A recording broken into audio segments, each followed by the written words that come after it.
बच्चों, आज मैं आप लोगों को पाठ 3 जो देखकर भी नहीं देखते, ये पाठ आप लोगों को पढ़ाने जा रही हूँ। और इसकी लेखिका कौन है? Helen Keller. हेलेन केलर इस पाठ की लेखिका हैं। ये हेलेन केलर जो है वो जब बचपन में 1.5 साल की थी तो कोई गंभीर बीमारी के कारण उनकी आँखों की रोशनी चली गई और कान से भी सुनाई देना बंद हो गया। वो कुछ भी नहीं देख सकती थी। वो अपने बारे में बताती हैं कि ओ प्रकृति कितना मनोहर है, मेरे स्पर्श के द्वारा सब छूकर स्पष्ट रूप से जानकारी कर रही हूँ। भोजपत्र के पेड़ की चिकनी छाल, चीड़ की खुरदरी छाल को स्पर्श करके उनको पहचानती हूँ। भोजपत्र के जो पत्ते होते हैं बहुत मुलायम होते हैं और चीड़ के पत्ते जो होते हैं वो बहुत ही हार्ड होते हैं, बहुत ही कठोर होते हैं, बहुत ही अधिक खुरदरे होते हैं। फूलों की मखमली सतह पेड़ों के पत्ते मेरे मन को आकर्षित करती है। इसकी बनावट महसूस करने में ज़्यादा आनंद मिलता है। इस प्रकृति को शब्दों में वर्णन कर नहीं सकते। हर चीज़ को छूने या स्पर्श करने से अत्यंत आनंद मिलता है। जिन्हें आँखें हैं वो मुझसे ज़्यादा आनंद पाते होंगे। चीड़ की फैली पत्तियाँ या घास का मैदान, बदलते हुए मौसम की समा मेरे मन को बांध कर रखे हुए हैं। प्रकृति के हर चीज़ को आँखों से देखना ही है। जिनकी आँखें हैं उनको कितनी चीज़ों को देखना है। समझ में नहीं आता कि कुछ लोग प्रकृति की चीज़ों को प्रदर्शन करने के लिए इच्छुक होते हैं, इच्छुक नहीं होते हैं। इसके लिए मुझे बहुत दुष्टि है। जो मिलता नहीं उसके लिए देखते रहते हैं। कितनी दुख की बात है कि दृष्टि की आशा को लोग एक साधारण सी चीज़ समझते हैं, जबकि इस नियामत से जिंदगी को खुशियों के इंद्रधनुषों से हरा भरा किया जा सकता है। हे मित्र, मैं अपने जीवन में आंखें बोलना खो चुकी हूँ। सच में आप सब खुश नसीब हैं। अपना जीवन धन्य के मार्ग पर ले चलिए। प्रकृति की शोभा को देखिए और अनुभव के लिए अलविदा। ऐसा हेलेन केलर ने लिखा है। ये सही है कि हम जिनकी आंखें होती हैं वो देख कर के भी अनदेखा करते, वे उस चीज़ की खुशी का चीज़ का आनंद नहीं ले पाते, खुशी प्राप्त नहीं कर पाते हैं और जो नहीं होता उसके पीछे दौड़ते हैं। लेकिन जो बच्चे आँख से नहीं देख सकते, जो बच्चे कान से सुन नहीं सकते, वे इस चीज़ का बहुत ही अच्छी तरीके से उनको एहसास होता है कि ये चीज़ मुलायम है या कठोर है। छूकर वे उस चीज़ का आनंद प्राप्त करते हैं। ऐसा ही एक स्कूल हम लोग के सिकंदराबाद में जुबली बस स्टॉप के पास है, स्वीकार उपकार, जहाँ ऐसे बच्चों को शिक्षा दी जाती है और उनको शिक्षा देने वाले अध्यापक भी बहुत ही प्रशिक्षित होते हैं, उन्हें अच्छी तरह से समझाते हैं। जो बच्चे कान से नहीं सुन सकते हैं वो उनको भावों के द्वारा उनको बताया जा रहा है कि इसका क्या मतलब है, इसको छूने से हमें कैसी अनुभूति होती है। अब मैं आप लोगों को कठिन शब्द बता रही हूँ। कठिन शब्द: अचरज, एहसास, आशीर्वाद, संवेदना, क्षमता, गुंजन, मौसम, मुग्ध। अब नीचे शब्द अर्थ देखिए। अचरज मीन्स आश्चर्य, एहसास मीन्स भावना, आशीर्वाद मीन्स आशीष, संवेदना मीन्स दुख की भावना, क्षमता का अर्थ है शक्ति। अब देखिए चित्र में, देखिए आप लोग को जो चित्र दिया हुआ है उसमें फर्स्ट में चित्र में क्या दिखाई दे रहा है। तो चित्र में अंधी औरत कुत्ते को पकड़कर स्पर्श का अनुभव कर रही है। हमें ये दिखाई दे रहा है कि एक औरत जो कुत्ते को पकड़े हुए है और उसका स्पर्श का अनुभव कर रही है। इस चित्र को देखकर आपके मन में क्या विचार आ रहे हैं? हमें इस चित्र को देखकर हमारे मन में यह विचार आ रहे हैं कि हमें भी जानवरों के साथ प्यार करना चाहिए, उससे घृणा नहीं करनी चाहिए, उनको मारना नहीं चाहिए, क्योंकि जो पालतू होते हैं जानवर ये हमारी हर प्रकार से रक्षा करते हैं। यदि यह देख नहीं सकती तो उसे कुत्ते को स्पर्श करते समय क्या आभास हो रहा होगा। यदि औरत देख नहीं सकती तो वे अपनी रक्षा को कुत्ते के स्पर्श द्वारा अनुभव कर सकती है। बच्चों एक चीज आप लोग सुन लीजिए, जितना भी बुक में अभ्यास कार्य लेसन के अंत तक जितना भी है वो आप लोगों ने पूरा करना है। मैं आप लोगों को समझा रही हूँ और आप लोग अपनी बुक में अपनी क्लास में करना, ठीक है। और जो प्रयोगात्मक परियोजना कार्य है वो भी आप लोगों ने करना है। मैं आप लोगों को बुक दिखा देती हूँ, उसी तरह आप लोगों ने पिक्चर बना करके उसके बारे में लिखना है। सुनिए, बोलिए। अब फर्स्ट क्वेश्चन है, जिन लोगों के पास आंखें हैं वे सचमुच बहुत कम देखते हैं। हेलन केलर को ऐसा क्यों लगता था? हेलन केलर को ऐसा इसलिए लगता था क्योंकि जब उनकी दोस्त जंगल की सैर करने की बात आती है तो वो उससे पूछती है कि जंगल में कोई खास बात है, तो वो कहती है नहीं, जंगल में कोई खास बात नहीं। यह सुनकर हेलन केलर को बहुत दुख होता है और वो सोचने लगते हैं कि जिन लोगों के पास आंखें हैं वे प्रकृति के अनुभव को महसूस नहीं करते, उसके स्पर्श के द्वारा एक आंतरिक सुख की अनुभूति महसूस नहीं करते हैं। जो लोग आंखों से देख नहीं पाते वे दूसरों के द्वारा देखी गई चीज़ों की प्रशंसा सुनकर क्या सोचते होंगे।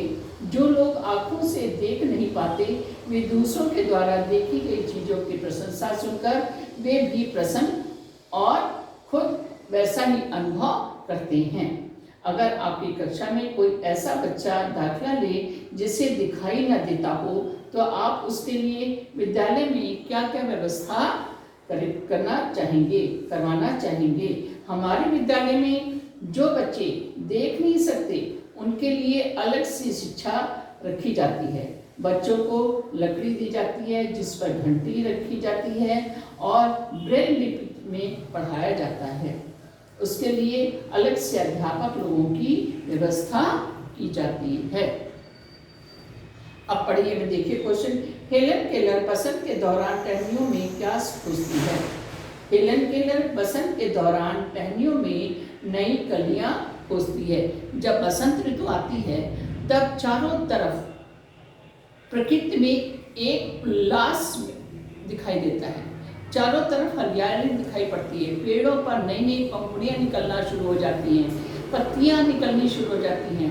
प्रकृति बहुत ही सुंदर लगने लगती है जब उस पर नई नई कोमल पत्तियाँ निकलनी शुरू होती हैं।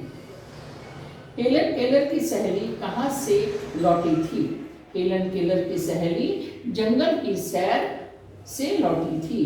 हेलन केलर किस पेड़ की चिकनी छाल को छूकर पहचान लेती थी? वो किसको छू लेती थी, छूकर पहचान लेती? भोजपत्र के पत्तों, भोजपत्र जो पेड़ होता है उसके पत्तों को छूकर वो पहचान लेती थी। हेलन केलर किस पेड़ की खुरदरी छाल को स्पर्श से पहचान लेती है? हेलन केलर चीड़ की खुरदरी छाल को स्पर्श करके पहचान लेती है। मनुष्य हमेशा किन चीज़ों की आस लगाए रहता है? मनुष्य हमेशा उन चीज़ों की आस लगाए रहता है जो उसके पास नहीं होती है, वो उसे पाने का प्रयास करता है। अब देखिए, लेखिका के अनुसार प्रकृति का जादू क्या है? लेखिका के अनुसार भोजपत्र के पेड़ की चिकनी छाल और चीड़ की खुरदरी छाल को स्पर्श से लेखिका पहचान लेती है। बसंत के समय टहनियों में नई कलियां खोजती रहती है। लेखिका फूलों की पंखुड़ियों की मखमली सतह छूना और उनकी घुमावदार बनावट को महसूस करती है। पेड़ की टहनियों पर हाथ रखकर चिड़िया के मधुर स्वर कानों में सुनती रहती है। उंगलियों के बीच झरने की पानी को बहते हुए महसूस करके आनंदित हो उठती है। बदलते हुए मौसम का समा जीवन में खुशियाँ और रंग बिरंगी वर्णों से भर देती है। सेकंड, जबकि इस नियामत से जिंदगी को खुशियों के इंद्रधनुषी रंगों से हरा भरा किया जा सकता है, आपकी दृष्टि में इस पंक्ति का क्या अर्थ हो सकता है? हेलन केलर आंखों से देख नहीं पाती थी, फिर भी फूलों को, पेड़ों के पत्तों को छूकर उनका स्पर्श अनुभव करती। दुनिया के सब खुशियों को केवल मात्र स्पर्श के द्वारा, जो देख नहीं सकते हैं, उन्हें हरा भरा किया जा सकता है। मतलब जो देख नहीं सकते हैं, जो देख नहीं सकते, वो तो स्पर्श के द्वारा लगा लेते कि ये चीज़ मुलायम है, ये बहुत चिकनी है, या ये चीज़ बहुत ही खुरदरी है। और जो सुन नहीं सकते हैं वो देख तो सकते हैं, लेकिन वो बोल नहीं सकते, जो वो सुन नहीं सकते कि कोई क्या कह रहा है। ये अगर मैं पूछूं कि ये कैसा लग रहा है तो वो सुन नहीं सकते। खाली वो, अगर हम उनको भावों के द्वारा पूछते हैं तो वो बता देगा कि हाँ, इसका क्या अर्थ है या इसका भाव क्या है। शब्द भंडार। हम अपनी 5 इंद्रियों में से आंखों का प्रयोग सबसे अधिक करते हैं। ऐसी चीजों के एहसासों की तालिका बनाओ जो तुम बाकी 4 इंद्रियों को महसूस करते हैं। 4 इंद्रियां कौन सी है बेटा? कान, जीभ, नाक और हाथ। ये हमारी 4 इंद्रियां हैं। तो कानों से हम क्या करते हैं? कोई हम संगीत सुनते हैं तो हम उसका आनंद लेते हैं। चखकर यानी स्वाद। तो जब हम कोई चीज़ चखते हैं तो हमें उस चीज़ का स्वाद मालूम होता है कि ये खट्टा है, कि मीठा है, कि कड़वा है, कि खारा है, कि नमकीन है। इस चीज़ का हमें ज्ञान किसके द्वारा होता है? जीभ के द्वारा। थर्ड है सूंघकर। सूंघने का काम किससे हम करते हैं? नाक से। तो नाक से हम सूंघ करके ये बता सकते हैं कि ये खुशबू है कि बदबू है। और फोर्थ है हाथों से। हाथों से हम स्पर्श कर सकते हैं कि ये खुरदरा है या ये मखमली है, या हाथ हमारे पर, हमको कोई हाथ से स्पर्श कर रहा है तो हमको मालूम चल जाएगा कि ये हमारा स्पर्श कर रहा है। ये चारों चीज़ें जो हैं, जो बच्चे सुन नहीं सकते या देख नहीं सकते, उनकी मतलब वही इस चीज़ को महसूस कर लेते हैं। और जो देख सकते हैं उनको तो सब मालूम रहता है। अब से ये आपने हेलन केलर के बारे में सारांश आपकी पुस्तक में दिया हुआ है, मैंने आपको समझा भी दिया है, आप लोग उससे लिख लीजिए। आगे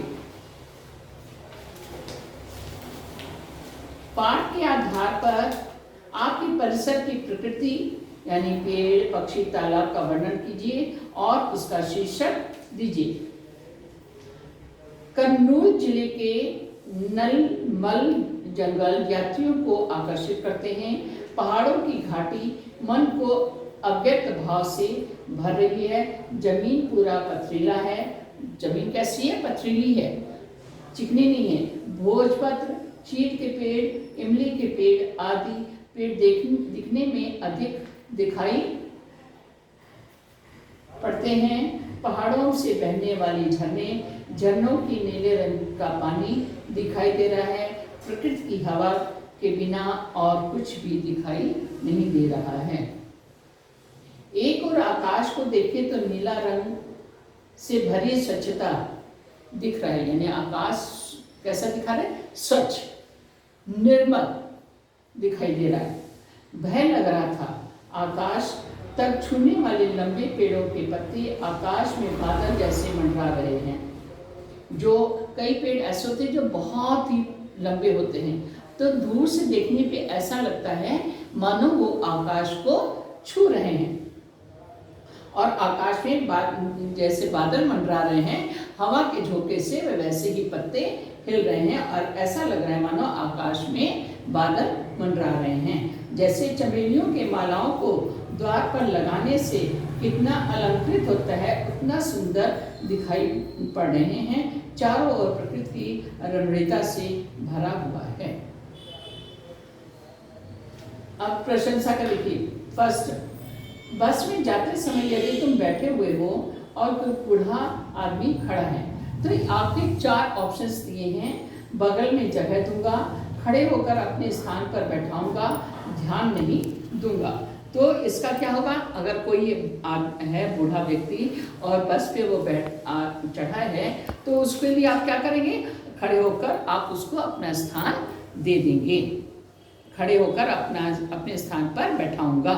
सेकंड, तुम्हारे द्वारा भाग लिए किसी प्रतियोगिता में यदि तुमसे कोई अच्छा गाता है तो, फिर से देखिए, तुम्हारे द्वारा भाग लिए किसी प्रतियोगिता में यदि तुमसे कोई अच्छा गाता हो तो आप क्या करोगे, उसकी प्रशंसा करोगे।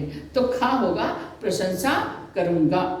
थर्ड, यदि तुम्हारी कक्षा में कोई नया छात्र या छात्रा आए तो क्या करेंगे आप, आवश्यक सहायता करूंगा, जो उसको सहायता चाहिए वो मैं उसकी मदद करूंगा। विशेष आवश्यकता वाले बालकों के प्रति सहानुभूतिपूर्ण व्यवहार करूंगा। विशेष आवश्यकता यानी जो लोग बोल नहीं सकते, जो लोग सुन नहीं सकते, हाँ, तो उनकी मैं विशेष रूप से सहायता करूंगा। दूसरी भाषाओं से मुझे क्या है, रुचि है। रुचि मैंने शौक, समझने का शौक है। अब भाषा की बात दिया हुआ है कि बताओ किन चीज़ों का स्पर्श कैसा होता है। शब्द दिए हुए हैं, वो छूने से कैसा लगता है। पहला है चिकना, चिकना जिसका तल खुरदरा ना हो। तल मन नीचे का हिस्सा, जैसे बर्तन के नीचे का हिस्सा जो होता है उसको हम तल कहते हैं। तो चिकना जिसका तल खुरदरा ना हो, जैसे चिकना पत्थर, चिकना लोह, चिकनी मिट्टी। सेकंड, मुलायम, मुलायम का अर्थ होता है कोमल, जैसे मुलायम शरीर, मुलायम वाणी, मुलायम स्वभाव। सख्त, सख्त कठोर, कड़ा, जैसे सख्त पत्थर, सख्त दिल, सख्त बर्ताव। चिपचिपा यानी चिपकने वाला, लसदार, जैसे चिपचिपा रंग, चिपचिपी मिट्टी। खुरदरा जिसकी सतह ना हो, जैसे खुरदरा पत्थर, खुरदरी फूल, खुरदरा कपड़ा। भुरभुरा अलग होने वाला, जैसे भुरभुरा पदार्थ, भुरभुरा तेल, भुरभुरी मिट्टी।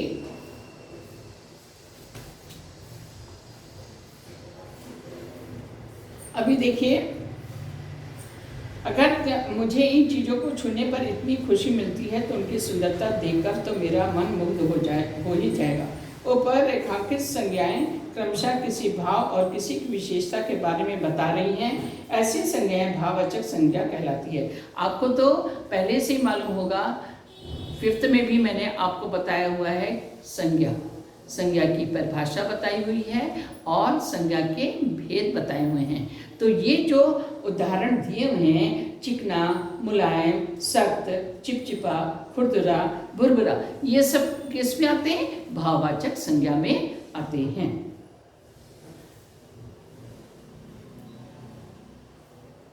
अब सेकंड क्वेश्चन देखिए, गली में क्या क्या चीजें हैं। गली में सब्जी, भाजी, फल, फूल, दूध, कपड़े, दवाइयाँ, हंडी, मटके, चटाई, कलम, किताबें आदि बेचने की दुकानें, अखबार, मासिक पत्रिका आदि मिलते हैं।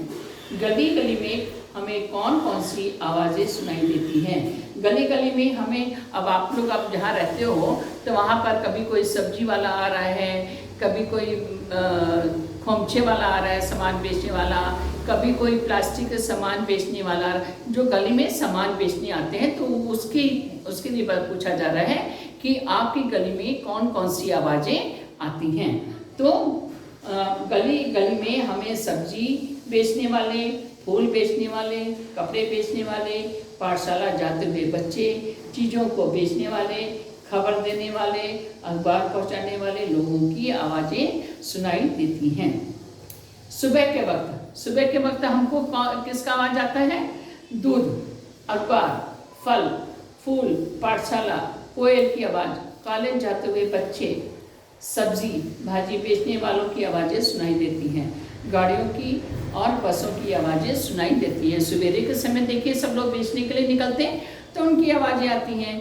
बसेस पे लोग जाते हैं अपने अपने जगह जहाँ कोई पढ़ाने जाता है, कोई ऑफिस जाता है, कोई अपनी नौकरी पर जाता है, तो बसों की आवाज़ें सुनाई पड़ती हैं, पैदल जाते हुए बच्चों की आवाज़ें सुनाई देती हैं। दोपहर के वक्त नारियल बेचने वाले, फूल बेचने वाले, चीज़ों को बेचने वाले, कपड़े बेचने वाले, लोहे की चीज़ें बेचने वाले, खिलौने बेचने वाले, चद्दर बेचने वालों की आवाज़ें सुनाई देती हैं। शाम के वक्त बर्तन बेचने वाले, रस्सी पर खेलने वाले, ढोल बजाने वाले, फूल बेचने वाले, भीख मांगने वाले, घर के सामने बैठकर बात करने वाली औरतों की आवाज़ें सुनाई देती हैं और चिड़ियों की चिड़चिड़ाहट भी सुनाई देती है। रात के वक्त गाड़ियों की आवाज़ें, औरतों की आवाज़ें, बच्चों की आवाज़ें आदि सुनाई देती हैं। फोर्थ, अलग अलग समय में ये गली कैसे बदलती होगी। अलग अलग समय में ये गली सब लोगों से भरी खचाखच रहती है। ये तारे गली को कहाँ कहाँ से जोड़ती है। ये तारे गली को एक ओर से अंतिम राह तक जोड़ती होगी। साइकिल वाला कहाँ से आकर कहाँ जा रहा होगा। साइकिल वाला दूध का डिब्बा एक ओर से आकर शहर के अंदर जा रहा है। दूध बेचने वाले अपने गांव से आते हैं तो वे कहाँ जाते हैं दूध बेचने के लिए, शहर में जाते हैं। अब परियोजनाकार हैं, ये आप लोग अपने आप करिएगा। किसी एक महिला या पुरुष के बारे में जानकारी एकत्र करके लिखो जो विशेष आवश्यकता होते हुए भी दुनिया में अपना नाम और देश का नाम प्रसिद्ध कर दिखाए। सुधा चंद्रन। सुधा चंद्रन एक बहुत ही मशहूर नर्तकी है, नृत्य करती है, नृत्यांगना है। तमिलनाडु में एक दुर्घटना में उनका बाएं पैर में चोट लगी और जहर तेजी से फैल गया, जिससे उनको पैर को निकालना पड़ा। वे इससे हार नहीं मानी और उन्होंने जयपुर वाली पैर पहनकर नृत्य करना सीख ली। वे आज भी उतनी अच्छी नृत्य कर सकती हैं जो पहले करती थी। ऐसे लोगों पर हमें गर्व करना चाहिए। मैंने देखा है कि कई ऐसे, शहर का नाम तो मेरे को नहीं मालूम है, लेकिन मैंने खुद देखा है टीवी पर कि एक बच्चा नहीं, एक लड़का है, जवान है, और उसने हाथ बनाए हुए हैं, प्लास्टिक के कुछ ऐसे हाथ बनाए हैं जिसको लगाने पर लोग मूव करने लगे, वे दूध पीने लगे, सामान उठाने लगे। इस तरह के भी किसी शहर में एक बच्चे ने हाथ बनाए हुए हैं। लोग वहाँ जाते हैं और जिनके हाथ नहीं होते वे हाथ लगवाते हैं और अपना पूरा काम कर लेते हैं, किसी के ऊपर निर्भर नहीं रहते। तो ऐसा ही करना चाहिए। हमें कोशिश ये करें कि किसी के ऊपर निर्भर नहीं होना चाहिए।